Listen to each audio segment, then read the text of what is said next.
Hello, my narc free family. Thank you for joining me here today. My name is Cree.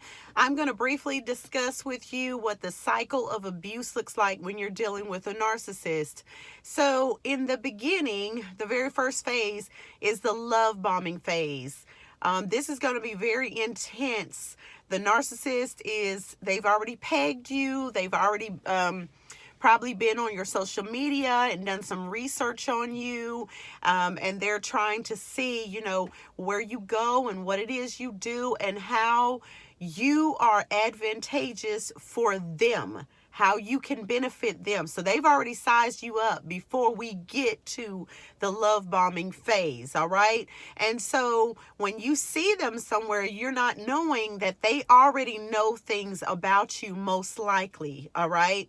And so they know if you post on Facebook or on Instagram, maybe you have been to college and they see you doing things with a fraternity or sorority or whatever. And so they know you have a college degree. And so they start calculating from there. Well, I wonder what she does for a living or what he does. And so they see how that you can benefit them. A lot of them are looking for a financial benefit. So when they come to love bomb you, they make it very intense, all right? Because they're after something. They're after money or sex, or a place to live. They're after clouts, who you can get them in front of, your group of friends and all that. So they have an agenda. So they're going to spend a lot of time with you in this first phase, this love bombing phase, making sure that they get you locked down. You're going to feel like that you've met your soulmate, okay, in the love bombing phase. All right. And they're going to call you a lot. They're going to FaceTime you. They're going to want to see you as often as possible, every day if they can. And this is going to feel like, you're getting swept off your feet. Okay. The saying, if it seems too good to be true, it probably is. Remember that. Okay. The second part is the devaluation phase.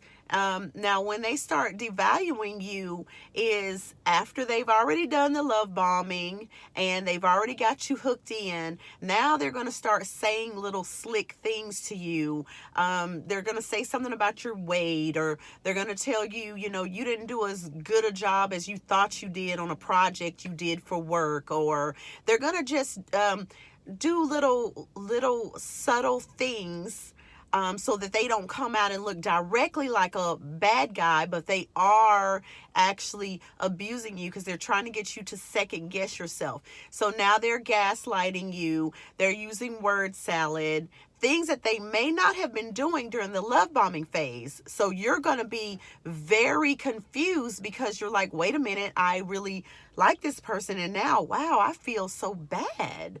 And the love bombing phase, can last for a while. Some of you have been married to a narcissist, and that love bombing phase lasts a long time if you're a good supply.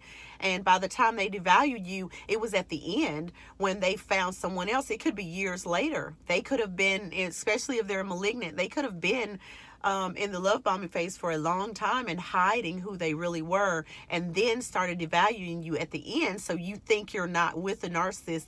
If you're with a big boy, what I consider the malignant, they can do this for a long time. So don't think it's just a short period of time for love bombing. You could still be with a narcissist and not know it. Okay. So then they devalue you. They may say something like, my ex said to me that my dimple was a defect, okay, because he was trying to get me to look at myself negatively, at which point I laughed.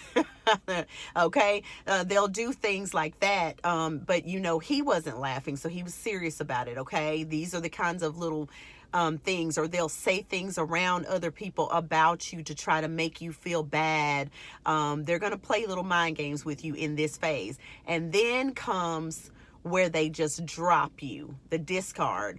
It's where they let you go, and with no closure, maybe no conversation, or they may just put it on you that, they can't do this anymore with you because you know, they can't handle the fact that you have children, wish you had children when you met them, or, you know, you've gained weight, or, you know, you require too much of their time, something like that, or they give you no closure at all and say nothing, and you just don't hear from them again. Okay, this is a quick overview of what the cycle of abuse looks like with the narcissist. You are on my playlist called Project Starve a Narc. I'm using that hashtag. My channel name is Narc Free. I'd love it if you'd go ahead and subscribe. Thank you for joining me here today. Look for more short videos like this, okay? See you next time, my beautiful Narc Free family. Mwah.